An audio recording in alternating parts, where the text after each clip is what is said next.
The Mafia boss installed cameras to protect his disabled twin daughter. What he saw the chubby Maid do after midnight made him question every doctor and every decision he had made since his wife died. Rain hammered the windows of Damian Cross's Lake Forest estate as he watched a security feed from his Chicago office. In the nursery, Hazel stood without her walker, one trembling hand reaching toward Nora Bennett. Damian could command armed men with a glance, yet he could not stop his own daughter from being afraid to take one step. This is not only a story about a child learning to walk. It is about a powerful man learning that control is not love, protection is not presence, and healing often begins with the person everyone overlooks. Stay until the end. Then like this video and tell us in the comments where you are watching from. To understand why 4 unsteady steps could silence a man like Damian Cross, you had to understand the house his daughters had been raised in. 6 weeks earlier, spring rain had fallen over Lake Forest in thin silver lines, polishing the black gates of the Cross estate until they looked like wet iron blades. The mansion stood beyond them, hidden behind old oak trees and a wall of limestone. It had 23 rooms, 2 kitchens, a private gym, an indoor pool, and enough security to protect a governor. Cameras watched the grounds. Armed men rotated shifts at the gate. Dark vehicles waited beneath a covered drive with engines kept warm. Everything inside the property had been designed to prevent danger from entering. No one had considered what might already be trapped inside. The house had been quiet since Evelyn Cross died. Not peaceful. Quiet. There was a difference. Peace allowed a person to rest. The silence in Damian's home seemed to listen. It lived inside the formal dining room where no family ate together. It moved through the long hallways where the staff lowered their voices without knowing why. It waited in the nursery beside a silver-framed photograph of a smiling woman holding 2 newborn girls against her chest. Evelyn had died 11 days after that picture was taken. Her daughters had no memory of her. Damian had too many. Every morning he rose before dawn in a bedroom that still held traces of her perfume inside the cedar closet. He dressed in the dark, buttoned a white shirt over a scar near his ribs, and left before the twins woke. By 6, a black sedan carried him south toward Chicago. By 7, men twice his size were waiting for instructions. Damian controlled shipping contracts along the river construction crews across the city private clubs, where politicians preferred not to be photographed, and a freight network that could move almost anything without questions. Some of his businesses were legal. Others existed behind locked doors and carefully chosen words. He had inherited part of the empire from his father. The rest he had taken. In Chicago, people knew what happened when Damian Cross asked a question and received a lie. They knew his patience was more dangerous than another man's temper. They knew he did not threaten loudly because he had never needed to. At home, none of that power mattered. His youngest daughter was afraid to take a step. Hazel Cross had been born 7 minutes after her sister during an emergency delivery that filled the hospital room with alarms. Harper entered the world screaming, her fists already closed as if prepared to fight it. Hazel made no sound at first. The doctors worked over her beneath bright lights while Damian stood beside Evelyn, holding his wife's hand so tightly that both of them lost feeling in their fingers. Hazel survived, but complications during the birth left nerve damage affecting her right leg. By the time the twins were 2, Harper could climb onto chairs, race through hallways, and escape nearly every adult assigned to watch her. Hazel could stand with support. She could move with a small training walker. On good days, she could transfer her weight from one foot to the other. On bad days, she refused to try. The morning Nora Bennett first arrived at the estate, Dr. Rachel Monroe was conducting one of those difficult sessions in the sunroom. The space had been chosen because it was bright. Tall windows overlooked the wet gardens. Pale rugs softened the floor. Every piece of furniture had been moved aside to make room for parallel support bars, padded steps, balance cushions, and a collection of equipment imported from Germany. Hazel stood between the bars with both hands locked around them. Her right knee trembled. Rachel knelt several feet away, speaking in the calm voice she used when she wanted a child to forget there were adults measuring every movement. "Shift your weight toward your left foot, Hazel." Hazel stared at the floor. "You are safe," Rachel said. "I am right here." Harper sat nearby with a wooden horse in her lap, swinging both legs impatiently. Hazel shifted slightly. "That is good," Rachel said. "Now bring your right foot forward." Hazel tried. Her shoe scraped against the mat. Her knee bent. She caught herself with both arms, but the sudden loss of balance frightened her. Her breath hitched. Tears appeared before anyone could reassure her. Damian stepped away from the window. "That is enough." Rachel looked over her shoulder. "She is not hurt. She said no. She cried. That is not always the same thing." Hazel heard the tension in their voices and began crying harder. Damian moved toward her. Rachel stood and placed herself between them, not aggressively, but firmly enough to make him stop. She needs a moment to recover without being removed from the task. She is 2, and she is learning what happens every time she becomes afraid. Damian's expression cooled. Rachel had worked with the family for 8 months. She had seen that look silence accountants, employees, and private physicians. She had also learned that it did not change the truth. "What exactly do you think she is learning?" he asked. "That fear ends the session, that crying makes everyone around her anxious, that every time her leg gives way, the room fills with disappointment." "I am not disappointed in my daughter. You do not have to say it." Rachel lowered her voice and looked toward Hazel. Children understand faces long before they understand explanations. Damian followed her gaze. Hazel clung to the support bar with her head lowered.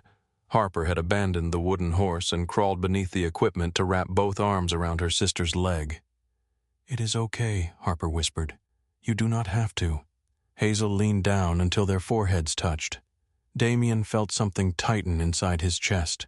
He had paid for every specialist recommended to him. He had flown in doctors from Boston and Baltimore. He had ordered equipment before the therapist even finished explaining it. He had done everything a father with unlimited resources was supposed to do. Still, Hazel looked at the floor as if it were waiting to punish her. Rachel ended the session herself. She removed Hazel from the bars, checked her leg, and allowed both girls to sit together on the mat. Damian remained near the windows. Rain slid across the glass behind him. When Rachel finished packing her notes, he followed her into the hall. The sunroom doors closed, leaving the twins inside with their nurse. Damian kept his voice low. "Will she walk?" Rachel had heard the question before. It always came in the same tone, quiet, controlled, demanding an answer the world had refused to give him. "Hazel has strength," she said. "She can bear weight. She has shown progress. That is not what I asked. No, it is what I can tell you honestly." His jaw hardened. Rachel continued before he could interrupt. "The nerve damage is real. Her balance is affected. Her right leg may always move differently. But she has the potential to become much more independent than she is now.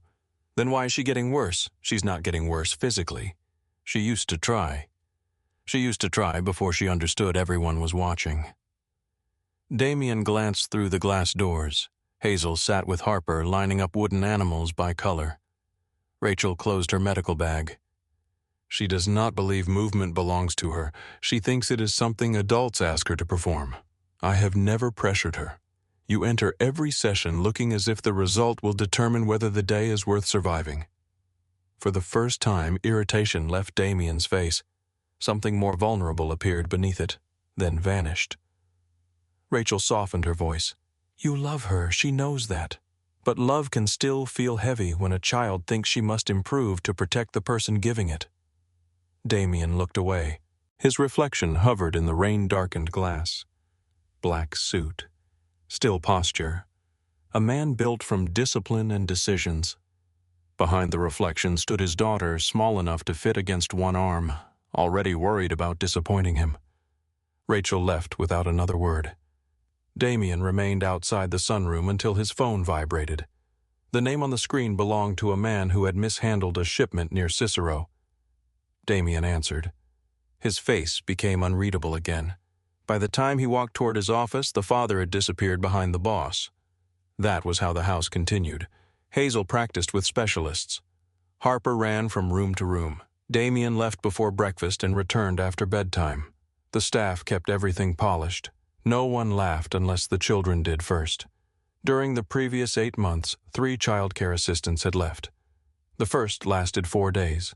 She was frightened by the guards and asked permission before touching anything, including the toys. The second treated Hazel like glass. She carried her from room to room even when Hazel wanted to use her walker. Within weeks, Hazel had stopped asking to move on her own. The third seemed capable until Owen Blake Damian's head of security discovered photographs of the nursery stored on her phone. One image showed the twins sleeping. Another showed the entrance to Damian's private office. She claimed she had taken them for herself. 2 days later, a gossip site offered money for pictures from inside the Cross estate. Damian did not believe in coincidences. The woman was dismissed before sunset. After that, the hiring process became more severe. Applicants were searched, questioned, investigated, and observed before they were allowed near the twins. Most withdrew after learning who Damian was. Nora Bennett did not. She arrived shortly after 10 that rainy morning in a pale green dress, a dark coat, and shoes that had been polished carefully enough to hide their age. Mrs. Parker led her through the West Hall. Nora tried not to stare at the mansion, but the scale of it was difficult to ignore. The ceiling rose 2 stories above her. Oil paintings watched from the walls. Fresh flowers stood in a vase large enough to bathe a child. A man in a black suit waited near every exterior door. Mrs. Parker noticed Nora looking. "You become accustomed to them." Nora gave her a small smile. "I hope they become accustomed to me." Mrs. Parker did not smile back, but something in her face softened. She had worked for the Cross family since before Damian's marriage. She had watched the house fill with music when Evelyn arrived and empty itself of warmth after she died. She had also interviewed enough candidates to recognize when someone was pretending not to be afraid. Nora was afraid. She simply continued walking. Damian conducted the interview in the library. Caleb Grant stood near the fireplace reviewing documents while pretending not to listen. Owen remained by the door. Nora sat across from Damian's desk with her handbag held in both hands. Her figure was full and soft, unlike the narrow silhouettes of the women who usually moved through Damian's world. Dark curls framed a round face that revealed every emotion she attempted to hide. She looked nervous. She did not look weak. Damian studied her application. "You were a preschool teacher for 5 years?" "Yes." "At a private school, a community center in Rockford. Why did you leave? My mother became ill." He waited. Most people filled silence because they feared it. Nora did not. "What kind of illness?" he asked. "Kidney failure. And teaching did not pay enough." "No." "So you preferred domestic work?" Her fingers tightened slightly around her bag. "No, Mr. Cross. I preferred teaching." Caleb looked up from the document in his hand. Nora continued. "But preference does not pay for medication." Damian's gaze remained on her. There was no self-pity in the statement, no attempt to make him feel generous, only fact. "You understand this position includes cleaning, meal preparation, and helping Mrs. Parker with the children?" "Yes. You may be asked to work late." "I understand. You may see things in this house that do not concern you. I am not interested in anyone's private business. Everyone is interested. Interest and interference are different." Owen shifted slightly near the door. Caleb lowered the papers, no longer pretending not to listen. Damian leaned back. "You speak plainly. I was told you value that." "Who told you, Mrs. Parker?" From the hall, Mrs. Parker remained wisely silent. Before Damian could continue, quick footsteps crossed the marble floor. The library door opened. Harper entered at full speed with a red ribbon tied around one wrist. Her nurse appeared behind her, breathless. "I am sorry, Mr. Cross. She slipped away during lunch." Harper ignored the apology and stopped in front of Nora. She looked at the unfamiliar woman with open curiosity. "Are you the new lady?" Nora glanced toward Damian. "Am I allowed to answer?" He gave a slight nod. Nora set her handbag beside the chair and lowered herself carefully until she was at Harper's level. "I might be." Harper tilted her head. "Do you live here now? Do you know how to braid hair some days? Do you know horses a little? Do you like cake very much?" Harper considered each answer with the seriousness of a judge. "Are you in charge?" Nora looked around the library as though searching for evidence. "I do not think so." Harper pointed toward Damian. "Daddy thinks he is." Caleb coughed into one hand, but the sound did not hide his laugh. Damian gave him a cold glance. Harper reached for Nora's sleeve. "Come see Hazel." The nurse stepped forward. "Harper, your sister is resting." "She is not. She is listening." Everyone turned toward the doorway. Hazel stood several feet beyond it with both hands wrapped around the handles of her small walker. She had followed more slowly. Her light brown hair was tied into two uneven ribbons. One had begun to slip. Her right foot angled slightly inward beneath the hem of her yellow dress. Damian rose. Hazel looked at him and stopped moving. The reaction was small, but Nora noticed. Damian took one step toward her. Hazel lowered her eyes. Nora did not approach. She did not speak to Hazel in the bright voice adults often used when they saw a child with a visible disability. She did not offer help. She did not ask questions. Instead, she returned to her chair and sat on the carpet beside Harper. A basket of wooden animals rested near the bookshelves. Nora selected a painted deer and placed it beside her knee. "This deer has a problem," she told Harper. Harper sat immediately. "What problem?" She wants to visit the window. Harper looked toward the tall windows on the opposite side of the library. That is not far. It feels far to her. Why, Nora lifted one shoulder. Maybe she is afraid. Harper picked up a wooden horse. "My horse is not afraid." Then perhaps the horse does not understand the deer. Hazel looked up. Nora chose a small fox from the basket. This one might understand. She placed the fox halfway between herself and the doorway. Then she continued talking to Harper as if she had not noticed Hazel watching. The deer needs someone who knows that a short journey can feel long. Hazel's walker moved forward. One wheel made a soft sound against the wood floor. No one spoke. She took another slow step, then another. Nora kept her attention on Harper. Hazel reached the fox and stopped. Nora finally looked at her. "Do you think he can help?" Hazel stared down at the toy. After a moment, she released one hand from the walker and picked it up. "He is brave," she whispered. Nora nodded. Maybe brave animals can still be scared. Hazel held the fox against her chest. Damian watched from behind the desk. Hazel usually turned away when unfamiliar adults entered a room. If they approached her too quickly, she cried. If they asked about her walker, she refused to answer. Nora had not asked her to do anything. Hazel had crossed the doorway on her own. Harper crawled beside her sister. "Can the horse come?" Hazel looked at Nora. Nora said, "That is the fox's decision." Hazel considered this before answering. "Yes." The three of them began moving the animals toward the window. Nora remained on the floor using her hands to make the deer walk slowly. Harper galloped the horse over the edge of the rug. Hazel moved the fox beside her walker. For several minutes, the library no longer felt like Damian's library. It felt like a room where children belonged. Mrs. Parker watched from the hall with both hands folded in front of her. Caleb moved closer to Damian. "She is good. You saw 5 minutes. I saw Hazel enter a room without being asked." Damian said nothing. The interview resumed after the twins were led away for lunch. Nora returned to the chair slightly flushed from sitting on the floor. Damian closed her application. "You can begin Monday." Surprise widened her eyes. "You are offering me the position you applied for it." "Yes, but I assumed there would be another interview. There will be a background investigation." Her expression became cautious. "How much of one, all of it?" She absorbed that.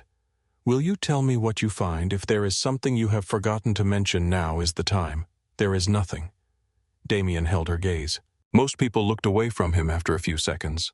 Nora lasted longer than expected. Then Harper shouted from the dining room, followed by the crash of something silver. Nora looked toward the door. Damian signed the final page. Monday, 7 in the morning. She stood. "Thank you, Mr. Cross." He did not answer. As Mrs. Parker led her from the library, Nora passed Hazel in the hallway. The little girl still held the wooden fox. She lifted it slightly. Nora smiled. "Take care of him." Hazel nodded. That evening, after the staff had gone quiet, Damian entered the twins' sitting room. Harper slept on one side of the nursery with both feet uncovered. Hazel lay on the other, curled around the wooden fox as though it had always belonged to her. Damian pulled the blanket over Harper. Then he stood beside Hazel's bed. A framed photograph of Evelyn rested on the table between them. In the picture, she was laughing at something beyond the camera. Her hair was loose. The twins were newborns against her chest. Damian reached down and straightened the fox in Hazel's arms. She stirred. "Daddy, I am here." Her eyes remained closed. "Will the new lady come back?" "Yes." Hazel relaxed into the pillow. "Good." The word was barely audible. Damian stood there longer than he intended. On Monday, Nora arrived 15 minutes early. By Wednesday, Harper had convinced her to braid colored ribbons into her hair. By Friday, Hazel had stopped crying when Nora helped fasten the brace beneath her shoe. Nora learned the rhythms of the house quickly. Breakfast at 7:30, therapy on Tuesdays and Thursdays, rest after lunch, stories before bed. She also learned the rules no one wrote down. Never enter Damian's private office without permission. Never ask why armed men arrived after midnight. Never repeat names heard in the West Corridor. Never discuss the children outside the estate. Nora followed each rule. With the twins, however, she created rules of her own. No one moved Hazel's walker without asking. No one praised Harper by comparing her with her sister. No one called Hazel fragile. When Hazel struggled to reach a picture book on a low shelf, Nora did not immediately hand it to her. "Help," Hazel said. "Do you want help or do you want more time?" Hazel looked at the book. More time. Nora sat beside her. "Then I am right here." Hazel adjusted her walker, reached again, and pulled the book free. Harper ran into the room carrying 2 shoes that did not match. "I am faster than Hazel." Nora looked at her. "You are very fast." Harper smiled proudly. Nora turned to Hazel. "And Hazel notices where every book belongs. I would still be searching for that fox if she had not found it." Hazel touched the toy in her lap. For once, praise given to one sister did not reduce the other. Small changes began appearing around the estate. A basket of toys moved from the nursery to the breakfast room. Children's drawings appeared on the refrigerator in the staff kitchen. Nora persuaded the cook to let the twins shape bread dough. Flour ended up on the floor. Harper's dress, Hazel's nose, and one sleeve of Nora's uniform. Mrs. Parker entered, saw the mess, and closed her eyes. "I have managed this house for 17 years. Nora wiped flour from Hazel's cheek. "Then you deserve fresh bread." Mrs. Parker looked at the crooked rolls on the tray. One corner of her mouth lifted. Damian noticed the changes without admitting he was looking for them. One evening he returned before dinner after a meeting ended earlier than expected. He entered through the side hall and heard laughter from the kitchen. Not the formal kitchen where meals were plated. The smaller family kitchen Evelyn once preferred. Damian stopped outside the doorway. Nora sat between the twins at a wooden table. Harper had built a wall from mashed potatoes. Hazel was placing peas in a careful circle around it. "What are those?" Nora asked. "Guards," Hazel said. Harper pushed a carrot toward the wall. "This is the dragon. Is the dragon dangerous?" Harper shook her head. "He is hungry." Nora handed her another carrot. "Then perhaps he needs dinner, not a battle." Hazel laughed. The sound reached Damian in the hall. He had not heard her laugh that freely in weeks. Mrs. Parker appeared behind him. "Would you like me to set a place?" Damian looked toward the table. Harper saw him first. "Daddy." Hazel turned. Her smile disappeared. She sat straighter and placed both hands in her lap. The peas stopped being guards. The mashed potatoes became food again. Damian felt the shift settle over the room. Nora looked from Hazel to him. No accusation entered her expression. That made it worse. "I have a call," Damian said. He left before Mrs. Parker could answer. In his office, he closed the door and stood without turning on the lights. Rachel's words returned to him. Children understand faces long before they understand explanations. His phone rang. He did not answer immediately. Across the house, faint laughter began again. 2 days later, a courier delivered an envelope to Damian's Chicago office. There was no return address. Inside was a photograph of Harper and Hazel leaving a medical building with Dr. Monroe. The image had been taken from across the street. Harper was looking up at the nurse. Hazel sat in a specialized stroller. A red circle had been drawn around both girls. There was no written threat. None was required. Caleb placed the photograph on Damian's desk. "You need cameras in the common rooms." "No, someone followed your daughters. I will double the outside detail." They were photographed between the building and the car. Outside security did not prevent it. "My children will not grow up with lenses in every corner." Caleb stared at him. "They already live behind a wall with armed men at the gate. That is different, because they cannot see the guns." Damian's expression darkened. Caleb did not retreat. "The cameras are not the prison, Damian. The men watching your family are. Owen stood near the door. We can limit them to common areas. No bedrooms, no bathrooms. The staff will be informed. Damian looked at the photograph again. Hazel's small hand rested on the side of the stroller. Harper's ribbon was visible beneath her coat. Someone had stood across the street and watched them.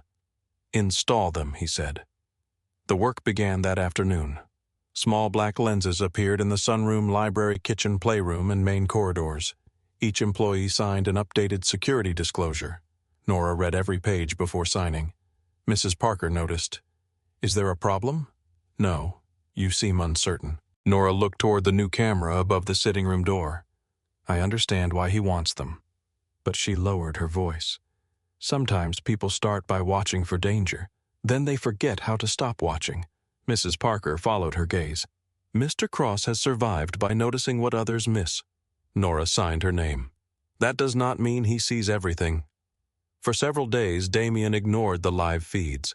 Owen monitored the system from the security office. Any unusual movement after certain hours triggered an alert. Damian returned to his routines. He left before dawn.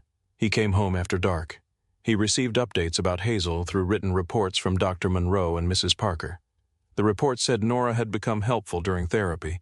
They said Hazel tolerated her exercises longer. They said Harper had fewer tantrums when attention shifted toward her sister.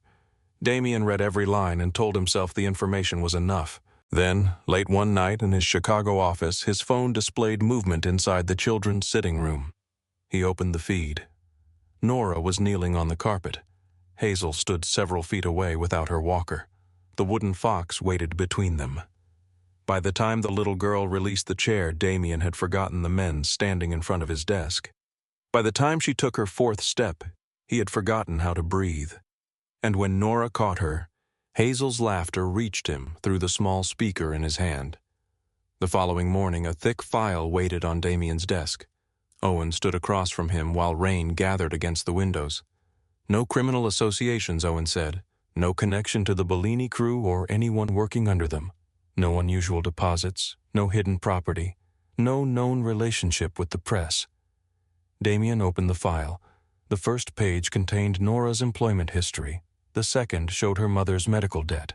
The third listed online courses in child development and special education. She sends most of her salary to Rockford, Owen continued. Her sister helps care for their mother. Nora covers medication transportation and part of the rent. Damian turned another page. There were no secrets that explained her kindness. No payment from an enemy. No evidence that she wanted access to the Cross family. Only a former teacher who worked inside a guarded mansion because someone she loved needed medicine. Owen waited. Do you want her removed? Damian looked toward the frozen image on his laptop. Nora held Hazel against her chest while Harper wrapped both arms around them. No. He closed the file. Leave it. Owen moved toward the door. Damian opened the security recording again. This time he did not watch Hazel's feet. He watched Nora's face. She had not looked triumphant when Hazel reached her. She had not glanced around to see whether anyone had witnessed the moment. She had simply held the child and whispered something too soft for the camera to capture. Damian increased the volume. Nothing.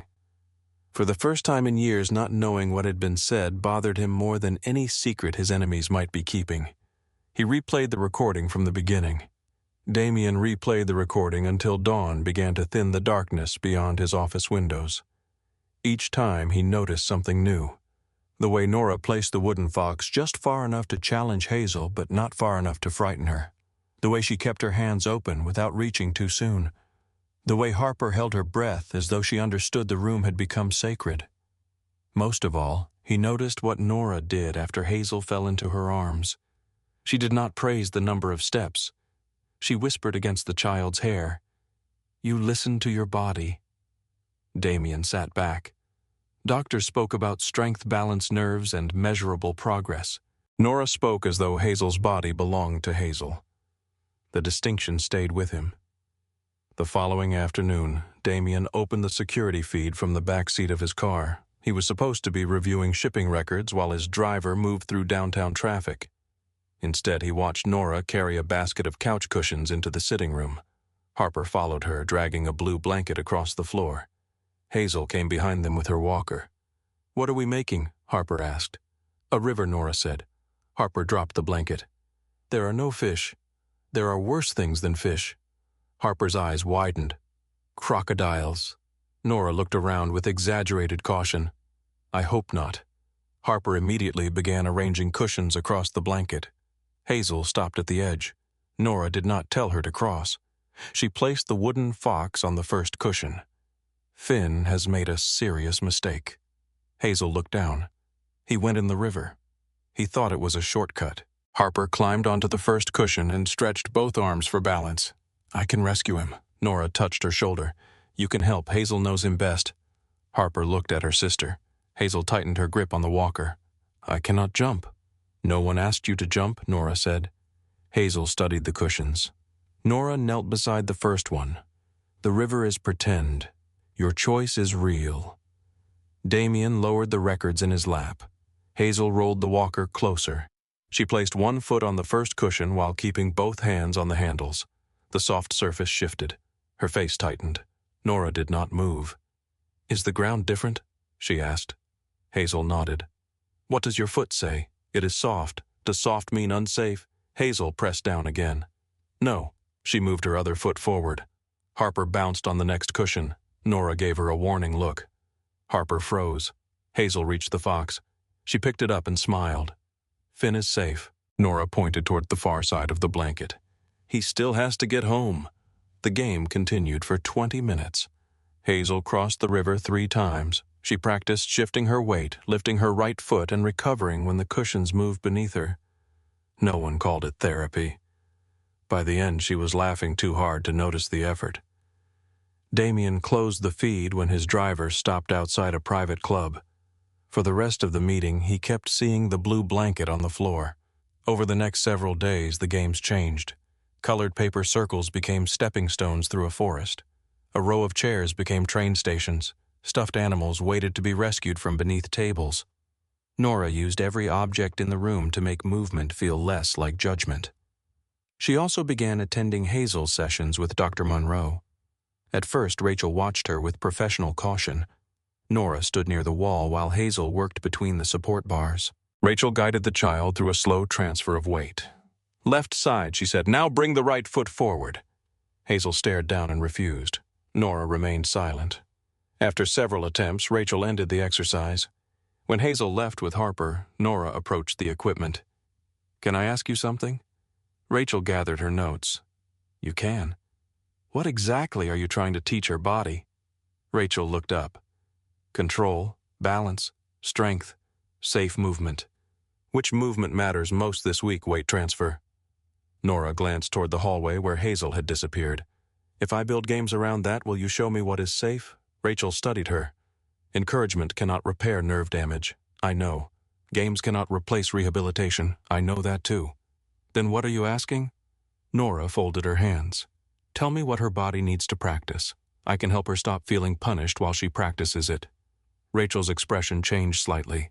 "She has to learn how to recover when she loses balance, without someone catching her every time." "Yes," Nora nodded.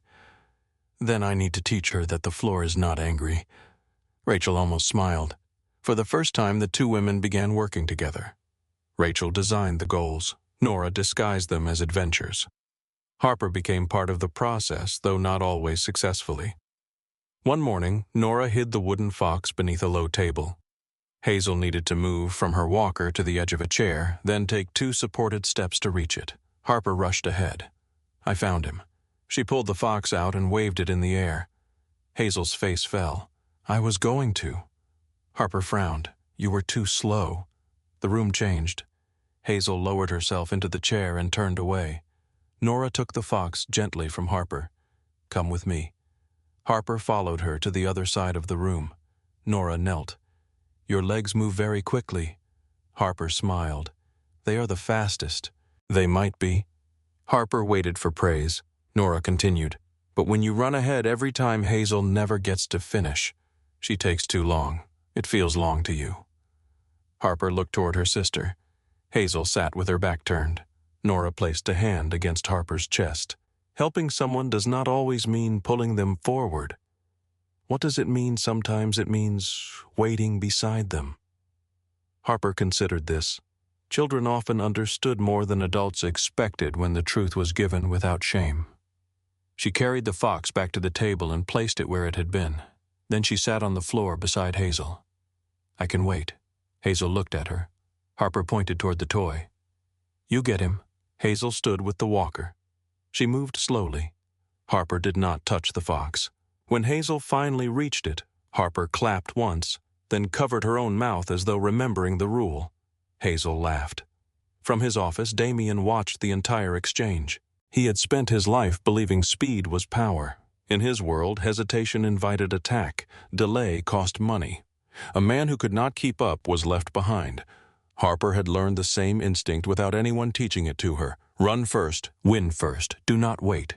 Nora was teaching both girls another way. That afternoon, Hazel fell. It happened during a game in the sunroom. Small wooden blocks had been placed in a circle.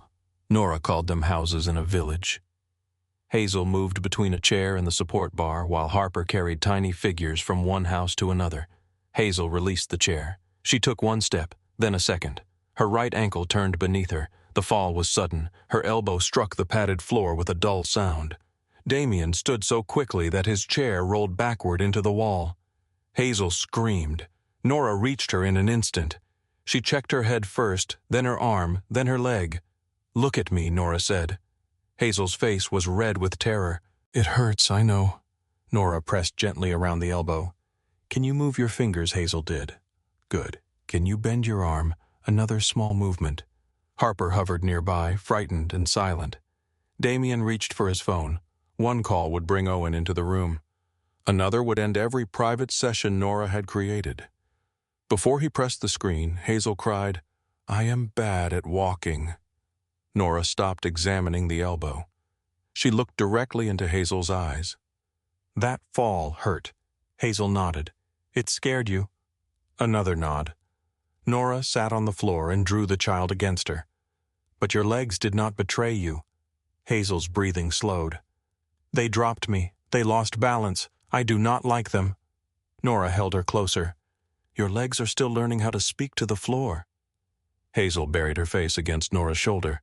"I do not want to do it." "Then we stop today." Damian's hand remained above the phone.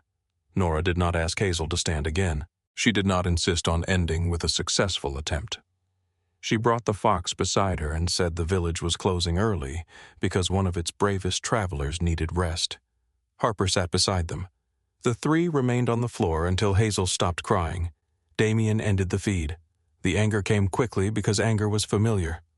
Fear was not.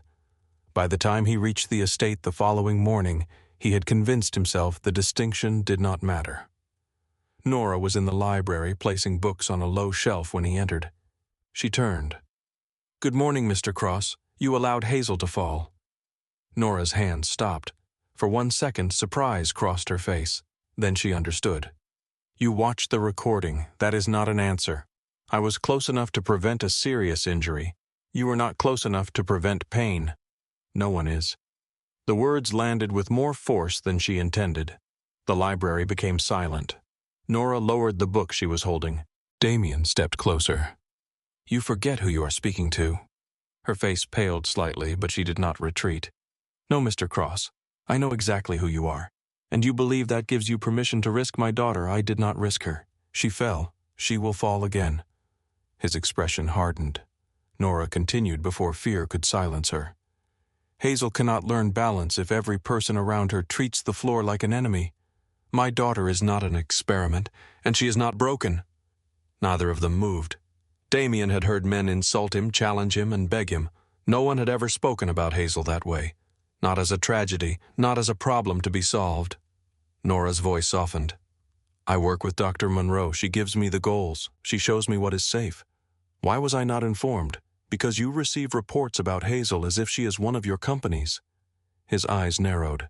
"That is enough." "No, it is not." Nora's fingers trembled, but her gaze remained steady. "Every time someone discusses her progress in front of you, you look at her as though you are waiting for bad news. She feels it. I have never blamed her. I did not say you blamed her. Then say what you mean. She thinks walking is a test she has to pass for you. The anger vanished from Damian's face. What replaced it was quieter and more dangerous because it was directed inward. Nora saw it and regretted the cruelty of the sentence, but not its truth. She loves you, she said. That is why your disappointment frightens her more than falling. Damian turned toward the windows. Rain had begun again, light against the glass. He spoke without looking at her. You are dismissed for the morning. Nora swallowed. Am I being fired? If you were being fired, you would know. She left the library. For 3 days, Hazel refused to practice. Nora did not create rivers or villages. She did not ask her to stand without support. Instead, she sat with both girls at the low table and brought out paper, crayons, and paint. Harper drew a horse with 6 legs. Hazel drew a yellow circle and called it the sun. Damian watched from his office that evening, irritated by the stillness. Then Hazel dropped a green crayon. It rolled beneath the edge of the table. Nora saw it and did nothing. Hazel looked at her. Nora continued coloring. Hazel pushed herself upright using the chair. She stood long enough to reach the crayon. Nora did not praise her. She did not even look up until Hazel sat down again. A few minutes later, Hazel stood to reach another color, then again to show Harper her picture. Movement returned because no one was measuring it. Damian understood. He did not like how long it had taken him. The next evening he arrived before bedtime. Harper stared at him from the nursery rug. Are you sick? No. Why are you home? He removed his coat. I thought I might read to you. Harper ran to the shelf and returned with a book about a bear who refused to sleep. Hazel watched from beside Nora. Damian sat on the rug. Harper climbed into his lap without hesitation. Hazel remained where she was. He opened the book and began. His voice sounded too formal at first. Harper interrupted twice to correct him. The bear is angry there. I see. You did not sound angry. Damian tried again. This time, Harper approved. Halfway through the story, Hazel moved closer. She placed one hand on his sleeve. Then she leaned against his arm. Damian lost his place. Nora sat across from him, trying not to smile. He found the sentence and continued. When the story ended, Hazel remained beside him. Damian did not move until she did. Later, he found Nora in the small kitchen washing paint from her hands. Blue color stained 2 of her fingers. A paper monkey hung from the chandelier above her. Damian looked up. What is that? Nora followed his gaze. Harper said the West Hall was a jungle. That does not explain why it is in the kitchen. She believes monkeys require snacks. Damian studied the uneven paper shape. She is wrong, probably. A faint smile touched his mouth. Nora became still. The expression changed him more than it should have. For one brief second he looked younger, less guarded, like a man Evelyn might once have known. The smile disappeared when he noticed Nora watching. He placed a clean towel beside the sink. You were right. She dried her hands slowly. About what, Hazel? Nora did not force him to say more. That restraint made the admission easier. Damian looked toward the dark hallway. I have been watching her instead of being with her. Nora folded the towel, then stopped watching. Their eyes met. The kitchen seemed smaller than it had a moment earlier. Warm light rested on Nora's face. A loose curl touched her cheek. Damian's hand lifted slightly, then stopped at his side. Nora looked away first. Good night, Mr. Cross. Good night, Nora. It was the first time he had used her name. The following afternoon, Damian returned to the estate without warning. Voices drifted from the sunroom. He walked toward them and stopped at the doorway. Hazel stood in the center of the room without her walker. Nora waited 10 steps away. Harper stood beside her with both hands pressed beneath her chin. Hazel looked down at her feet. Then she lifted one. Then she lifted one foot. Damian remained in the doorway, afraid that even the sound of his breathing might disturb her. Hazel moved slowly, her eyes fixed on the floor. Her left foot landed first. Her right leg followed with a slight drag, then steadied beneath her. One step. Nora did not reach for her. Harper stood beside Nora with both hands pressed beneath her chin. Her face had gone red from holding in the cheer she desperately wanted to release. Hazel took another step. Her shoulders tightened. Damian had watched men walk into rooms knowing they might not leave alive. He had seen courage shaped by rage, pride, hunger, and desperation. This was different. Hazel was not moving because she believed she could not be hurt. She was moving while knowing she might fall. 3 steps. Her right knee bent. Nora lowered herself slightly, ready to catch her, but did not move closer. "The floor is holding you," she said. Hazel looked up. Her eyes found Nora's face. 4, 5. The small room seemed to narrow around her. The pale rug, the windows, the toys scattered near the wall. Even Harper beside Nora became distant. Damian counted silently. 6. Hazel reached toward the back of a chair, then stopped before touching it. Her fingers curled in the air. Nora spoke softly. "You can use it if you need it." Hazel shook her head. 7. Her breath came faster. 8. Harper whispered, "You are doing it." Nora glanced at her, but she did not correct her this time. 9. Hazel swayed. Damian's hand closed around the edge of the doorway. Every instinct told him to cross the room and catch her before the fall came. He stayed where he was. Hazel steadied herself. Then she took the 10th step and fell forward into Nora's arms. Harper screamed with delight. "You did 10. You did 10. Hazel buried her face in Nora's shoulder and laughed. Nora held her carefully, one hand at the back of her head. "You listened to your body," she said. Harper wrapped both arms around them. Damian stepped into the room. The sound of his shoes against the floor made all 3 turn. Hazel's smile faded. The change was immediate enough to hurt. Damian stopped. For a second, the old pattern returned. Hazel looked down as if waiting to learn whether 10 steps had been enough. He removed his jacket and placed it over a chair. Then he knelt. The position felt unfamiliar. His knees touched the rug. His hands rested open against his thighs. "You do not have to stop because I am here," he said. Hazel watched him. Damian forced himself not to look at her feet. He looked at her face. "I saw you." Her fingers tightened around Nora's sleeve. Was it good? The question entered him like a blade. Not, "Did you see me?" Not, "Are you proud?" Was it good? He understood then how carefully she had been studying him, how often she had mistaken his fear for judgment. "It was yours," he said. That made it good. Hazel looked uncertain. Damian opened his arms. She leaned away from Nora and reached for him. He lifted her against his chest. Her arms circled his neck. For one moment he closed his eyes. 10 steps. That was all. 10 small movements across a sunlit room. Yet he held her as if she had crossed an ocean to reach him. Harper climbed against his side. "I waited," she announced. "You did. I wanted to yell, I know. I only yelled at the end." Damian looked toward Nora. "She taught you that?" Harper nodded. "Nora says cheering can be too loud for brave people." Nora lowered her eyes as though the attention made her uncomfortable. Damian rose with Hazel in one arm and Harper attached to the other. "Go wash for dinner," he told them. Harper slid down first. Hazel reached for her walker. Damian did not carry her to it. He waited while she made the choice herself. Nora noticed. Hazel moved away with Harper beside her. The room grew quieter after they left. Damian remained near the center of the rug. Nora began gathering the colored circles from the floor. "How long has she been able to do that 10 steps? Yes. Today was the first time. You knew she was close. I knew she was gaining confidence. You should have told me." Nora stacked the circles by size. "I wanted you to see it. I have cameras." She looked up. "That is not the same." Damian's expression changed. "You knew I was watching. I knew the cameras were there. That was not my question." Nora held the paper circles against her chest. "No, I did not know how often you watched." He said nothing.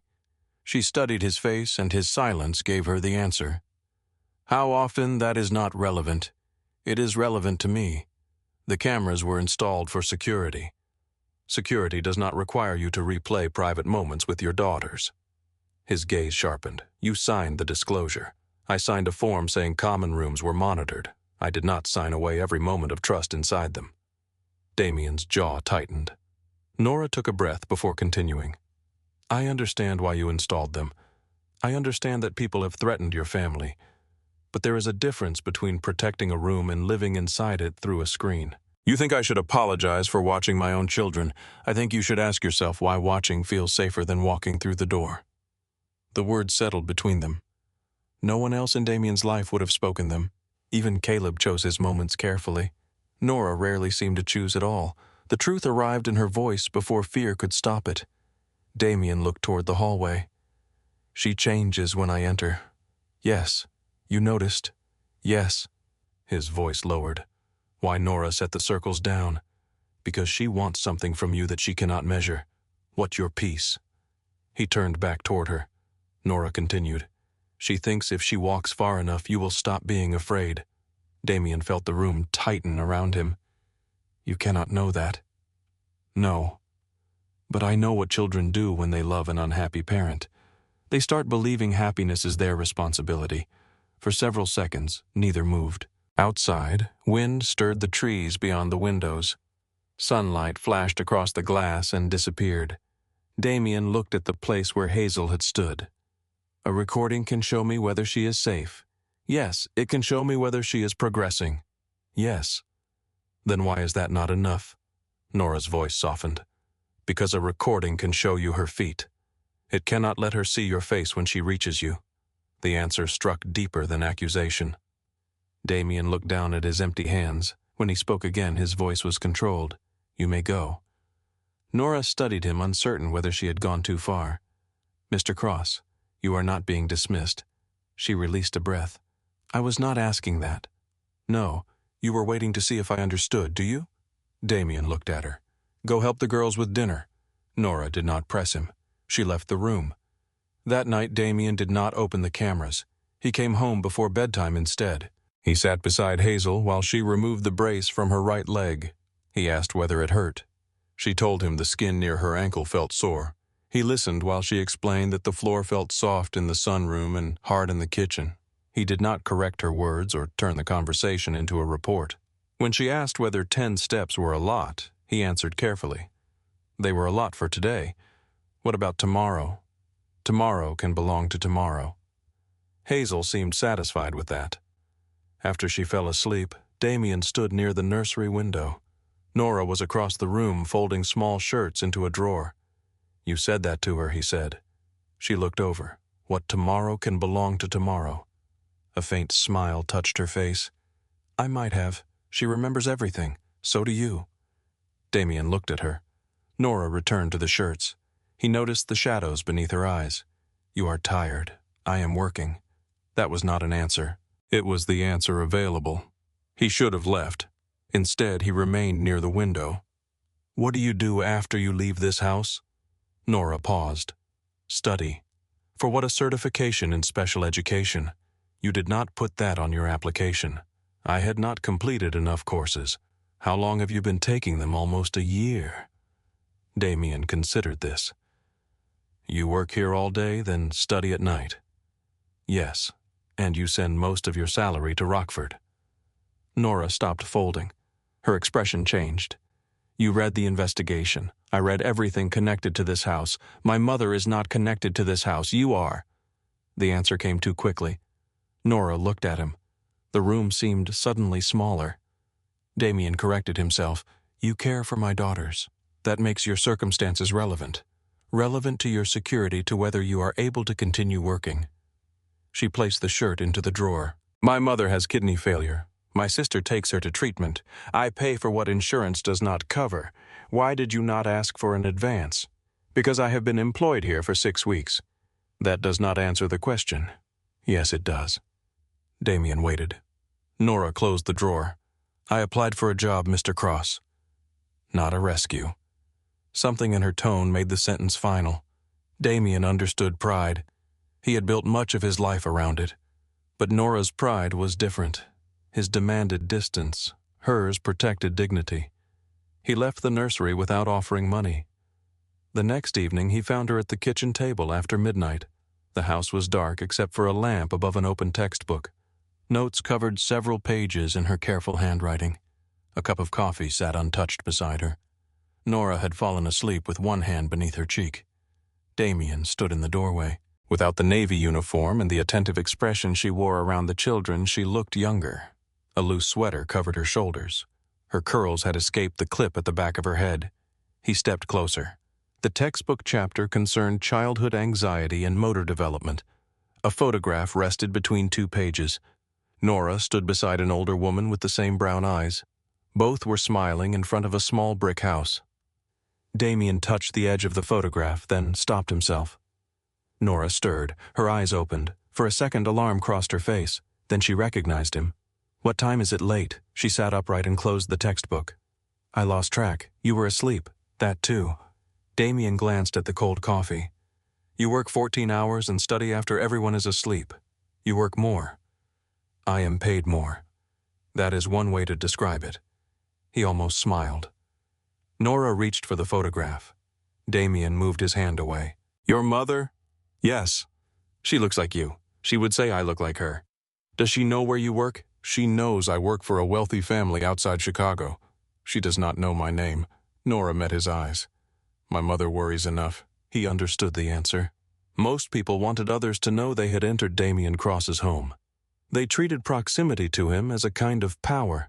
Nora treated it as a burden she did not want to place on someone she loved. Her phone began vibrating against the table. Nora looked at the screen. The color left her face. She answered quickly. Lena Damian remained where he was.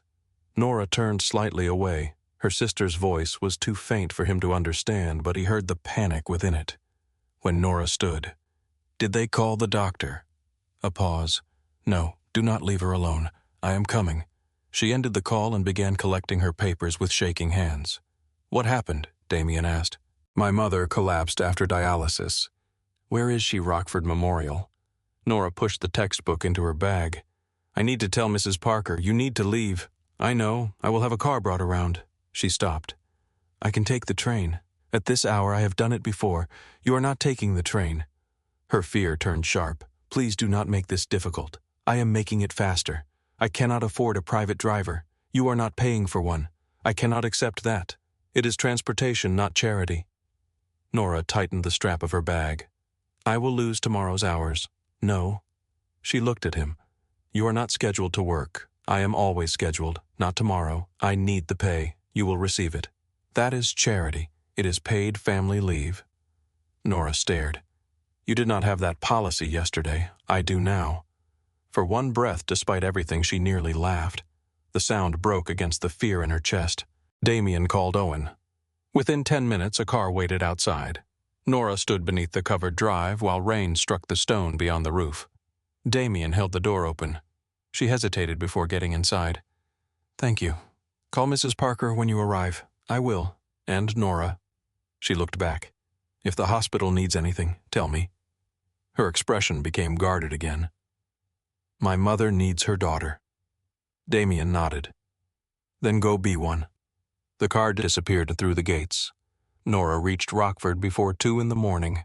Her mother survived the collapse, but complications required several days of observation. Nora remained at the hospital. She called the twins each evening. Harper spoke loudly enough for the entire nursing floor to hear. Hazel asked whether Nora had brought the wooden fox with her. "I left Finn with you," Nora said. "He misses you. I miss him too." Damian listened from the nursery doorway. Nora asked about Hazel's exercises. Hazel looked toward Damian. "I walked with Daddy." Nora was silent for a moment. "You did 4 steps." Damian had held both of Hazel's hands. He had moved backward slowly while she followed. It had not been graceful. He had nearly stepped on Harper twice, but Hazel had laughed. Nora's voice warmed. How did it feel, Hazel thought? Like Daddy was scared. Harper burst into laughter. Damian closed his eyes. Across the line, Nora laughed too. "I was not scared," he said. Hazel looked up at him. "You squeezed my hands."